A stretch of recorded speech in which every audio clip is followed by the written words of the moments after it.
안녕하세요. 사람은 적당히라는 게 없다는 걸 이번에 제가 겪게 된 일을 통해 뼈저리게 느끼게 되었네요. 20년 전 남편을 만나 결혼을 하게 되었고 지금까지 쉬지 않고 달려왔어요. 둘이 맞벌이 하면서 살아가면 삶이 좀 더 좋아질 수 있을 거라 생각했지만 결혼하고 10년 동안 저희 부부의 삶이 변한 거라곤 세상에 태어난 이쁜 딸 하나가 전부였습니다. 남편은 10년간 일을 해왔어도 단순 노동 업무 일이라 월급은 거의 그대로였고 월 200 조금 넘는 돈을 받아왔습니다. 그래도 큰 병치레 안 하고 꾸준하게 다녀준 것만도 고마웠었죠. 그런데 10년이 지나면서부터 저희 가족의 삶이 앞으로 좋아질 수 있을 거라는 보장이 없더라고요. 남편의 비전은 안 보이고 저 또한 힘들게 일을 해봤자 받는 월급은 200도 안 됐기 때문에 이런 식으로 생활을 해선 도저히 안 되겠다 싶었어요. 그래서 한 번쯤은 모험을 하는 게 좋을 것 같다고 판단하게 되었습니다. 남편은 그냥 주어진 대로 살자며 사업하자는 제 의견에 반대를 했어요. 저도 두렵긴 했지만 좀 더 나은 삶을 살려고 결정한 거기 때문에 남편이 따라와 주길 바랬습니다. 하지만 무리한 도전은 훨씬 더 못한 삶을 살게 될지 모른다면서 힘들게 벌어 모은 돈을 잃고 싶어 하지 않았어요. 남편은 결국 절대 아니라고 제 의견을 무시했고 시부모님께서도 제가 사업을 하려고 계획 중이라는 말에 심기가 불편해지셨는지 저희 부부를 시댁으로 부르셨어요. 남편은 사업을 해본 적도 없고 남들처럼 잘 될 수 있을 것 같다는 보장도 없기 때문에 무조건 실패하게 될 거라며 부정적인 반응을 시부모님께 계속해서 표현했습니다. 그러자 시부모님께서도 확고하게 반대를 하셨었죠. 내 아들 말처럼 사업을 하다가 망하게 되면 그에 따른 빚도 많아지고 지금보다 더 힘든 삶을 살아갈 텐데 뭐하러 위험한 도전을 하겠다는 거야? 사업은 아무나 하니? 네가 아무리 시간을 가지고 계획을 했다 한들 남들은 너처럼 똑같은 생각을 안 해봤겠어? 너 머릿속에 있던 사업들은 남들이 벌써 시작을 했을 테고 자금도 충분치 않아서 대출도 많이 해야 되는데 10년간 힘들게 벌어모은 돈을 한순간에 날리고 싶은 거니? 너희들의 인생을 갈아 넣은 10년인 거야. 망하게 되면 10년의 시간을 허공에 날려버리는 거와 똑같은 거라고. 그것뿐이야. 우리가 매달 받는 생활비도 줄어들거나 아예 없어질 수도 있는 거잖아. 괜히 쓸데없는 생각하지 말고 형편에 맞게 살아라. 남들은 사업 안 하고 싶어서 손가락 빨며 구경만 하고 있겠니? 어머님, 사업에 대해 너무 부정적으로만 생각하지 마세요. 대박은 아니더라도 분명 먹고 살 정도의 돈은 충분히 벌 수 있을 거라고요. 사업이라는 게 하루 이틀만 보고 알 수 있는 건 아니잖아요. 시도하면서 변화하고 해결 방안을 찾아가면 분명 노력한 만큼 그에 따른 대가는 확실하게 보상받을 수 있을 거예요. 저희가 결혼하고 10년 동안 얼마 모았다는 게 중요한 게 아니라 앞으로의 삶에 더 이상의 변화는 없는 것 같아서 한 살이라도 젊은 나이에 시작하려는 거예요. 그러니까 지켜봐 주시면 안 될까요? 제발 쓸데없는 생각 좀 하지 마. 당신의 선택이 좋은 결과를 가져올 수도 있겠지. 하지만 실패할 확률이 더 크다는 거 몰라? 제발 그냥 조용히 좀 살자. 당신이 이럴 때마다 내 가슴이 철렁 내려앉는다고. 나는 지금 삶에 만족하니까 앞으로 2번 다시 사업하자는 말은 절대 입 밖으로 꺼내지 않았으면 좋겠어. 사업이 무슨 애들 소꿉장난이야? 이제 그만해. 당신이 집안의 가장 아니야?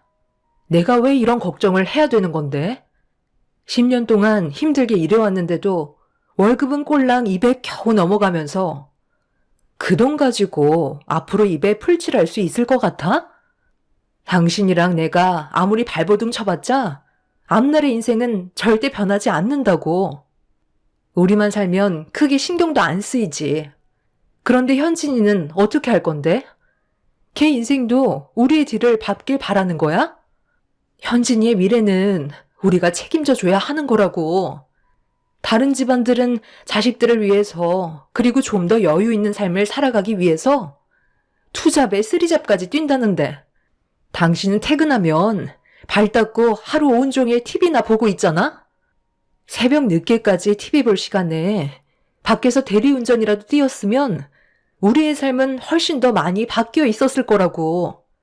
나는 퇴근하고 당신이랑 현진이 밥 챙겨주고 나서 힘들게 손부업 하는데 당신은 고생하고 있는 나는 안 보여? 나 고생시키려고 결혼하자는 거였어? 앞으로 손에 물도 안 묻히게 하고 고생시키지 않겠다고 했으면서 내 손을 보라고. 결혼하고 나서 10년 동안 밤새 부업하느라 만신창이가 됐어. 나도 여자야. 사치는 아니더라도 남들처럼 네일도 받고 싶고 미용실에서 관리도 받고 싶어. 당신은 그런 곳에 돈 안 쓰고 한 푼이라도 아끼려는 나는 알아주지도 않으면서 친구들이랑 술 퍼먹고 기분이라며 몇십만 원씩 술값 긁어올 때도 있잖아? 내가 왜 이렇게 살아야 하는지 모르겠다. 그리고 어머님 아버님 생활비 드리는 거 우리 형편 뻔히 알면서 매달 제 시간에 달라고 재촉하시는데요. 그것도 이제 지친다고요. 버는 돈보다 주에서 나가는 돈이 훨씬 많으니까 사업이라도 하고 싶은 건데 다들 무슨 자격으로 사업하겠다는 저를 반대하시려는지 정말 이해할 수가 없네요. 도와주지 않으실 거면 그냥 저 혼자 할게요. 나중에 제가 잘 되면 절대 후회하지 마세요. 저는 더 이상 대화할 가치가 없다고 생각해 자리에서 일어나 먼저 집으로 돌아와 버렸습니다. 남편도 급하게 제 뒤를 따라왔지만 시부모님께선 저보고 버릇없다며 화를 내셨어요. 도와주지도 않으실 거면서 무조건 반대하시는 시부모님과 남편이 너무 원망스러웠습니다. 그리고 오히려 이런 상황들이 저를 더 자극했는지 사업에 대한 갈망은 점점 더 커졌습니다.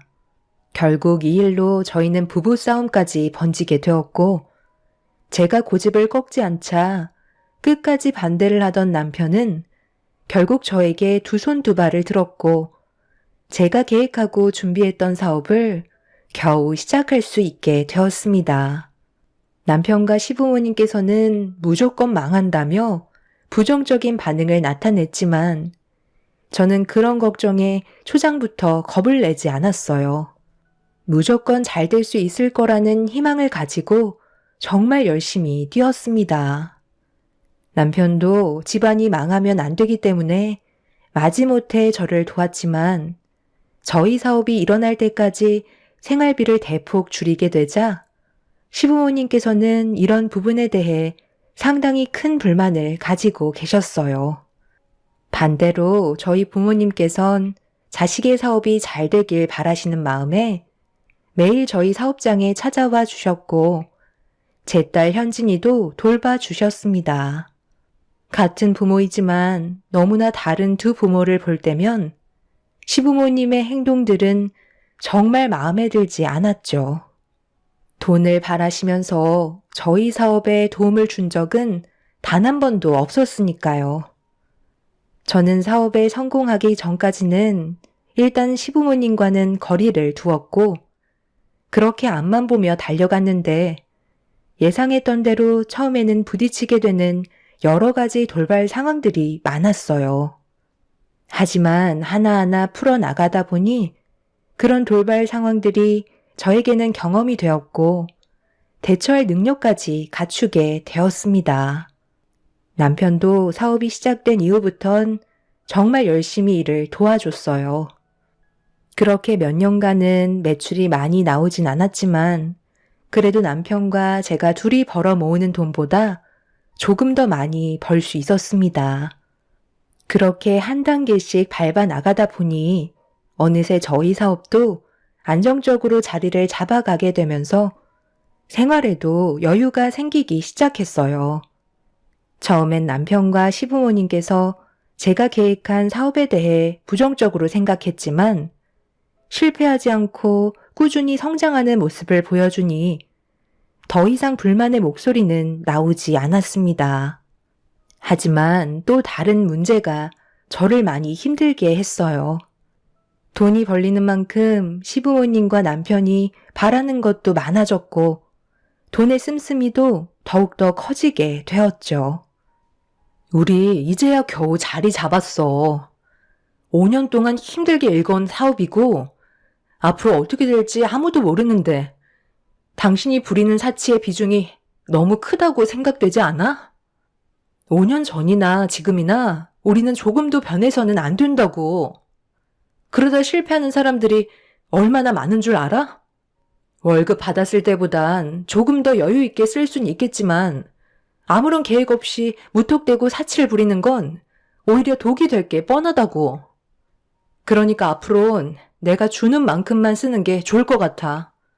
당장 내일이 어떻게 될지도 모르는 상황 속에 한 푼이라도 아껴서 앞으로 사업에 대한 투자를 더 해야 되는 게 나는 옳다고 생각하기 때문에 당신이 부리는 사치를 더 이상 두고 볼 수 없어.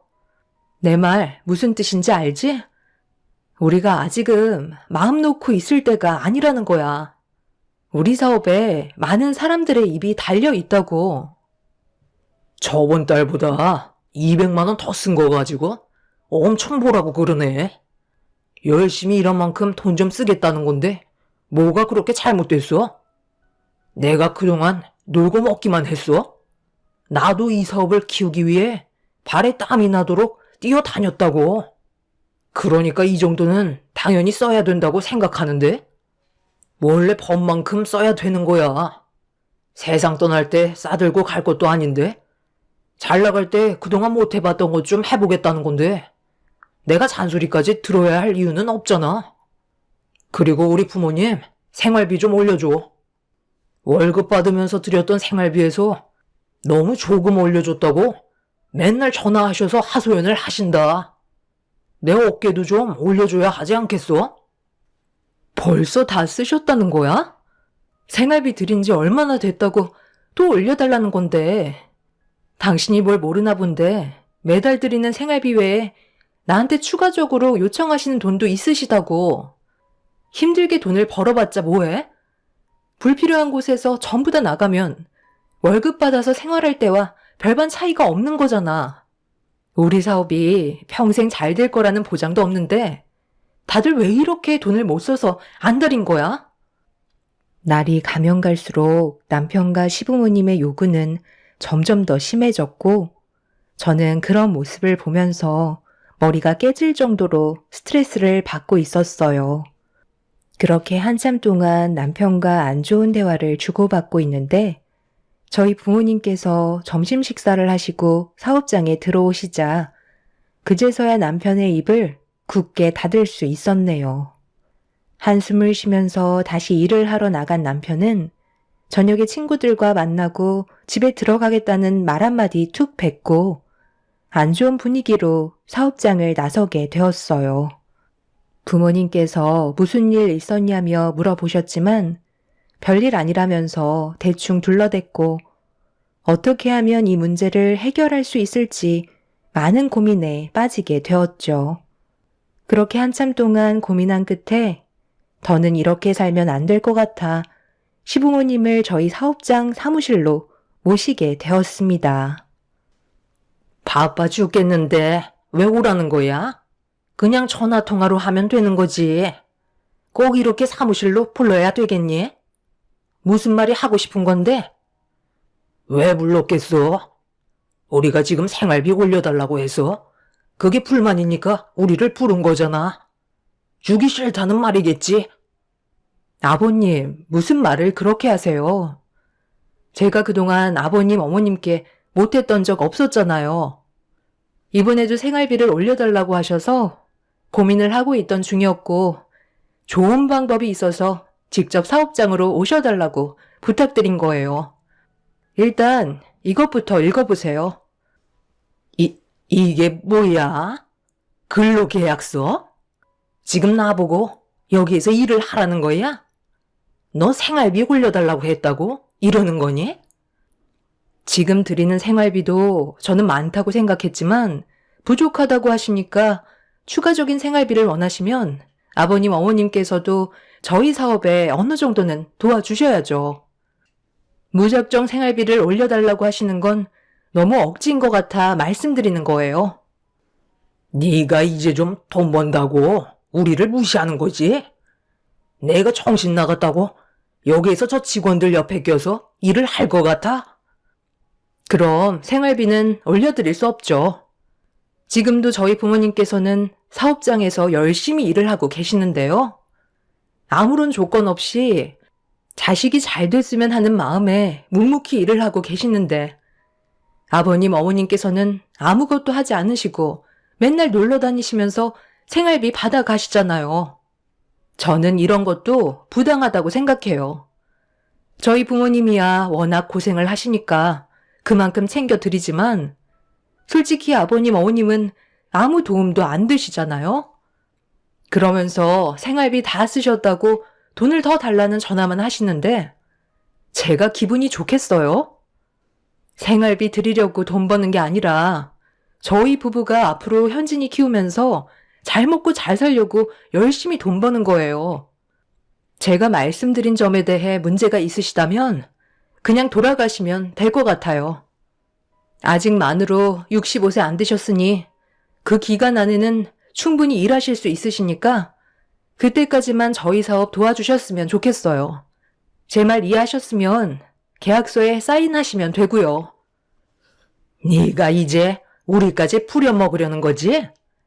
아주 톤독에 올라서 가족 전부를 이용해 먹으려 들어? 내 아들은 네가 이러는 거 알고 있니? 당연히 너 머릿속에 나온 거니까 내 아들은 전혀 모르고 있겠지. 기다려봐라. 전화 좀 해야겠다. 시모는 남편에게 전화했고 잠시 뒤 남편이 사무실로 들어왔습니다. 얼굴은 이미 저를 잡아먹을 듯이 화난 상태였고 남편은 시부모님께 집으로 돌아가시라며 어떠한 설명도 들으려 하지 않았어요. 그래서 어느 정도는 예상하고 있었지만 남편이 눈에 쌍심지를 켜고 저를 노려볼 만큼 흥분할 거라곤 상상도 못했었네요. 제가 아무 말 없이 상황을 지켜보고 있자 시모는 저에게 다가와 제 앞에서 근로계약서를 찢더니 얼굴에 던지셨고 시모에게 했던 행동에 대해 똑똑히 기억하겠다며 시부와 함께 댁으로 돌아가셨습니다. 남편은 시부모님께서 나가시자마자 저에게 가까이 오더니 삿대질을 하며 화를 내기 시작했어요. 당신 제정신이야? 어떻게 우리 부모님한테 근로계약서를 들이밀 수 있는 거지? 우리 부모님까지 꼭 일을 하게 만들어야 되겠어? 생활비를 올려달라고 하시잖아. 그래서 추가적으로 올려드리는 건 나도 부담이 돼서 요구하시는 만큼 사업장에 나오셔서 일을 하시라고 말씀드린 건데 그게 뭐 잘못되기라도 했다는 거야? 당신 월급 받을 때를 생각해봐. 그때도 당신이 받았던 200의 월급에 절반이 생활비로 나가고 있었어. 그런데 지금은 그거의 2배를 드리고 있잖아? 둘이서 한 달 생활하시는데 월 200이면 상당히 많은 거 아니야? 그런데 그 많은 돈을 지금 한 달도 안 돼서 전부 다 쓰셔놓고 당연하다는 듯이 돈을 더 달라고 요구하시면 내가 아무 말도 하지 않고 드려야 한다는 거야?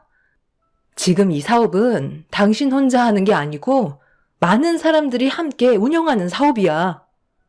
그렇기 때문에 돈 쓰는 것도 항상 신중해야 되는 건데 놀고 먹는 거에 쓰는 돈을 흥청망청 쓰면 내가 그걸 보고만 있어야 하는 건 아니잖아?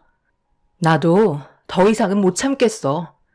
아직 충분히 일을 하실 수 있는 연세시니까 앞으로 생활비 타서 쓰시려면 사업장에 나오셔서 몇 시간만이라도 도와주시라고 전해드려.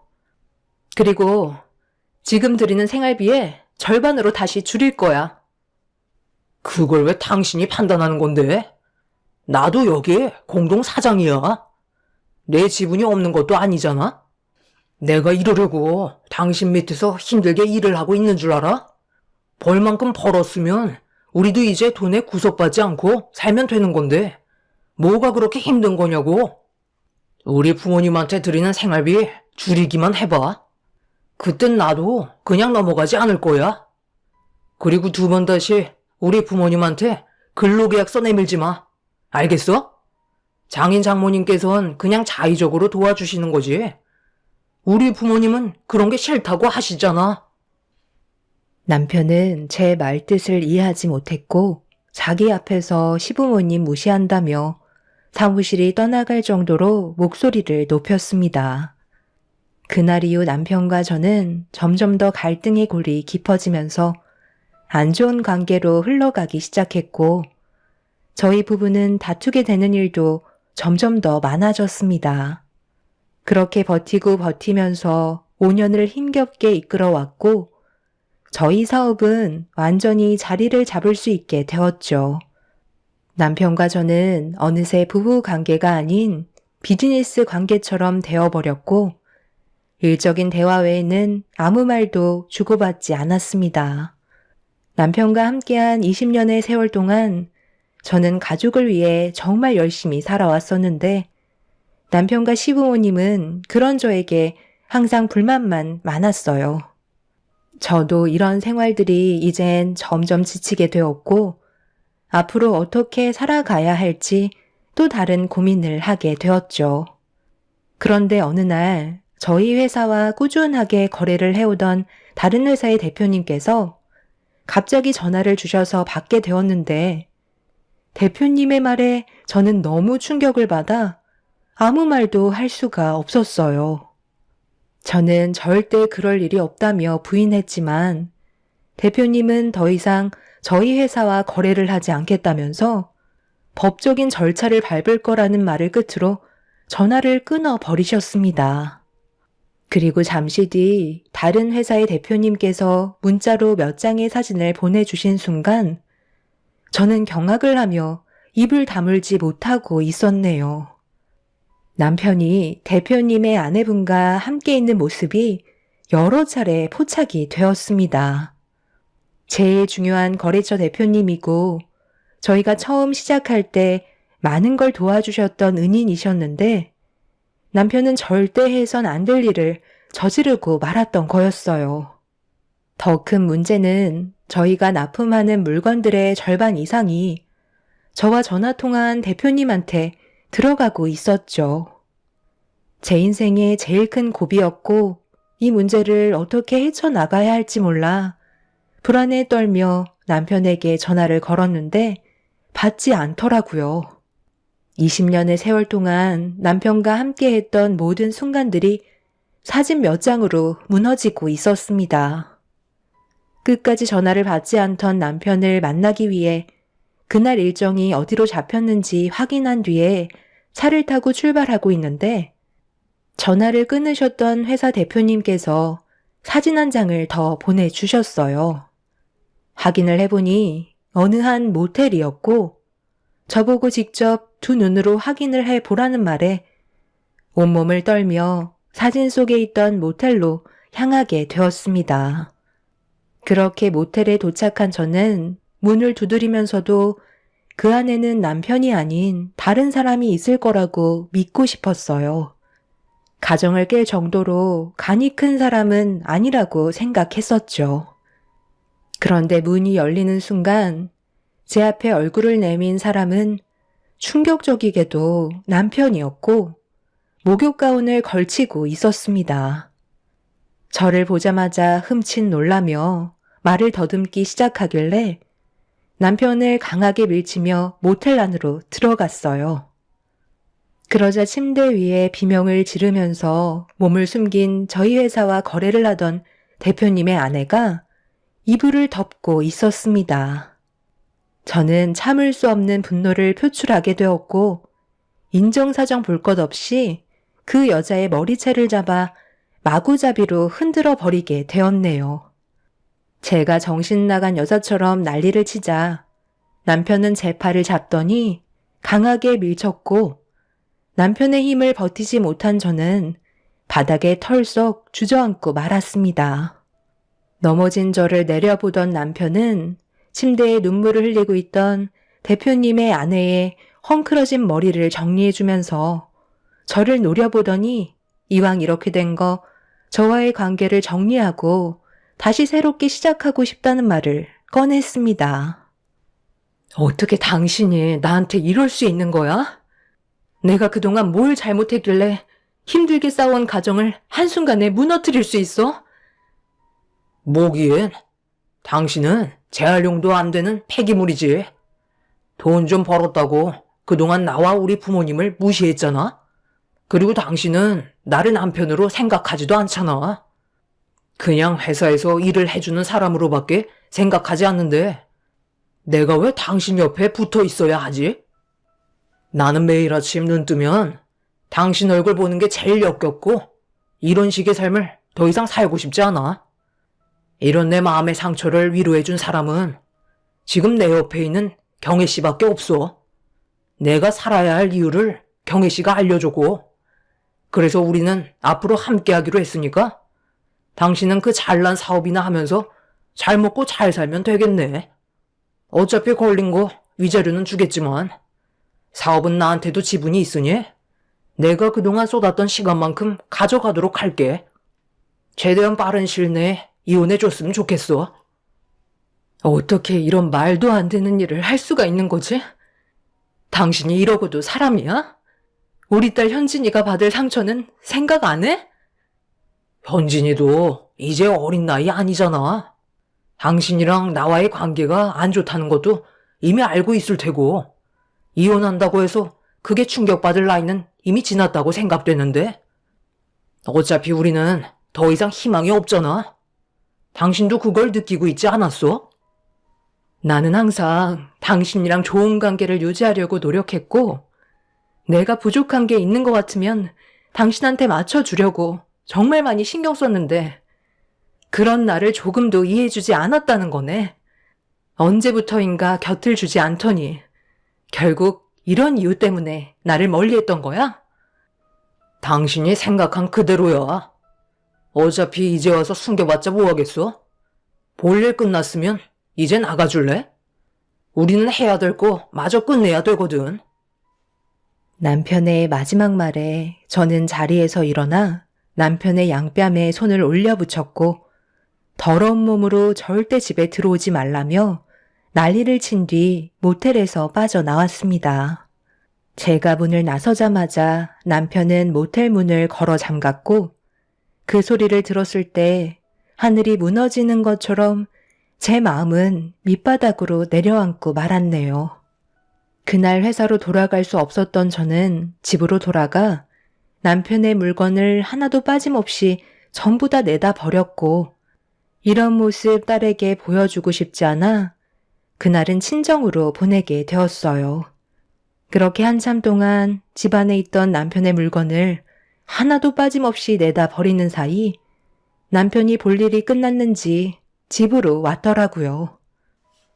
가만히 생각해보니까 회사의 지분은 내가 더 많지 않아? 솔직히 당신이 뭘 했는데 두 발로 뛰는 건 내가 거의 다 하지 않았어? 그래서 무슨 말이 하고 싶은 건데? 내가 힘들게 일건 회사를 가져가겠다는 거야? 당신 정말 아예 밑바닥까지 보여주는구나. 어차피 오토로 돌리면 알아서 돈 나오는 회사를 내가 굳이 당신한테 넘길 필요는 없다고 생각하는데 당신이 뭘 안다고 그래. 당신은 절대 해선 안 될 선택을 해서 지금 얼마나 심각해졌는지 몰라? 여태껏까지 힘들게 일해서 20억 자산가 만들어줬더니 돈이 눈앞에 보이니까 이제 막 나가도 된다는 거야? 이 회사는 내가 끝까지 지킬 거니까 당장 나가. 남편은 회사를 절대 넘기지 않겠다면서 저보다 더 크게 난리를 쳤고 결국 남편과 저는 몸싸움까지 벌어지게 되었어요. 이미 통제력을 잃어버린 저는 입에 거품을 물며 남편에게 달려들었어요. 남편은 정신이 나가버린 저를 보고 당황했는지 회사에서 다시 얘기하자며 급하게 도망을 치고 말았죠.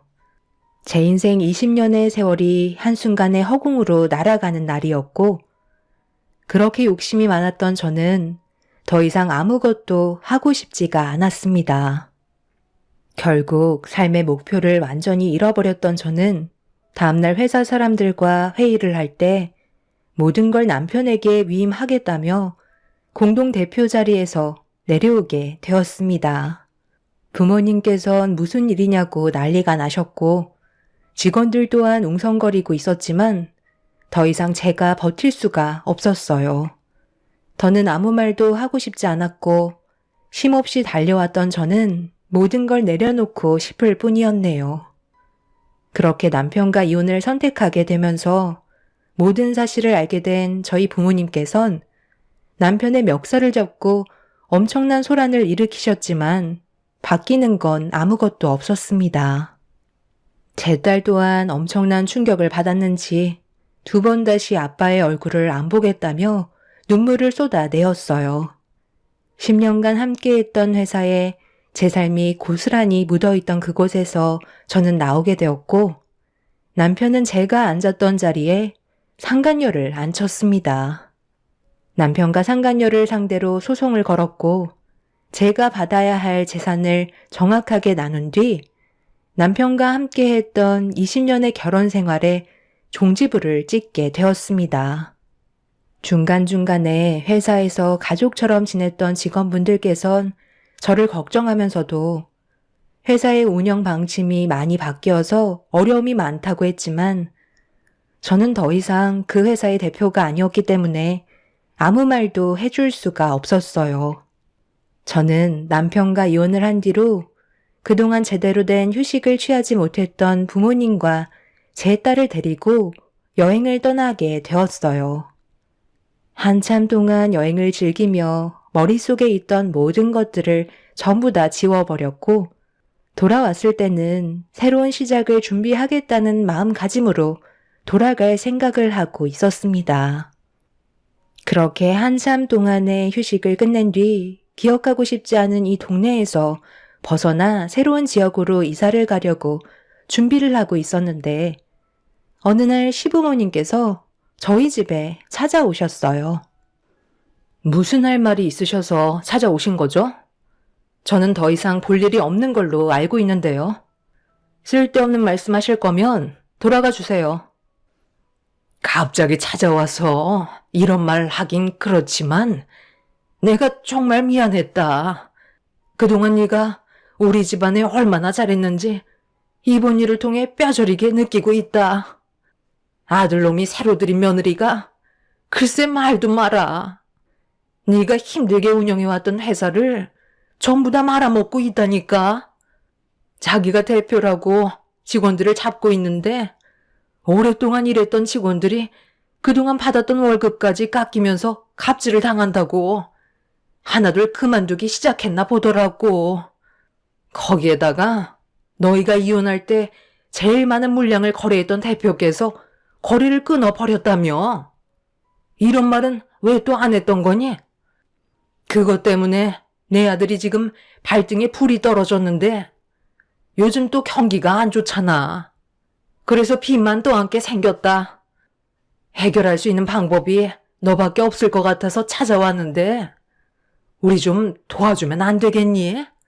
아들놈은 새로 들어온 며느리한테 푹 빠져서는 헤어나오지 못하고 조종만 당하고 있는데 너랑 살 때가 훨씬 더 행복했던 것 같다. 이러다 네가 10년간 운영해왔던 사업은 결국 무너지게 되는 거라고.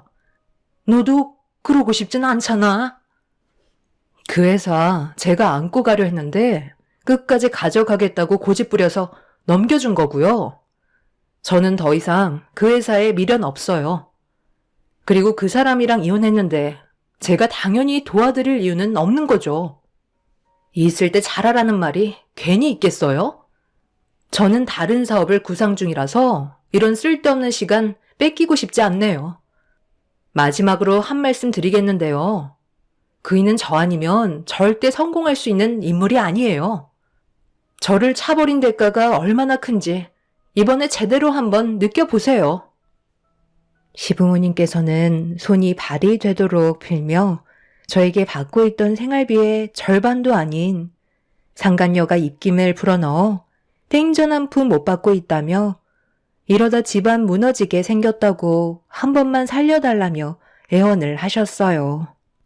하지만 제가 더 이상 그 집안의 며느리도 아니기 때문에 더는 아무 말도 듣고 싶지 않았습니다. 그렇게 저는 가족들을 데리고 다른 지역으로 이사를 했는데 들리는 소식으론 10년간 운영해왔던 회사를 본인이 훨씬 더 잘 키울 수 있겠다고 호언장담했던 남편이 자신의 영업력을 믿고 저 없이 뛰어들었지만 상간녀와 둘이 불륜 관계라는 걸 저와 통화했었던 대표가 다른 거래처 대표들에게도 소문을 흘리면서 이 바닥에서 운영에 어려움을 겪게 되었고 10년간 힘들게 이끌어왔던 자판기 사업은 결국 일시 중지 상태라는 말을 듣게 되었네요. 그리고 그동안 힘들게 벌어모았던 재산을 상간녀와 둘이서 고삐 풀린 망아지 마냥 흥청망청 전부 다 써버렸다는 말을 그곳에서 마지막까지 일을 했던 직원에게 들을 수 있었습니다. 그동안 제가 그 사람과 살면서 통제를 했기 때문에 그나마 이 정도로 살 수 있었던 거였는데 결국 자신의 주머니가 빈털터리가 되면 그 상간녀는 그 사람의 곁을 떠나게 될 거라는 걸 전혀 모르고 있는 것 같네요. 시부모님께선 땅을 치며 후회했지만 결국 자신들이 선택한 길이기 때문에 그 누구도 원망할 수 없는 처지가 되어 버렸네요. 저는 지금 현재 저희 가족과 함께 이제 천천히 걸어 나가려 합니다. 급할 거 없고 앞으로 충분한 시간을 두고 계획해서 좀 더 행복한 삶을 살고 싶을 뿐이네요. 앞으로 저희 가족이 꽃길만 걸었으면 좋겠습니다. 제 사연 들어주신 분들 정말 감사합니다.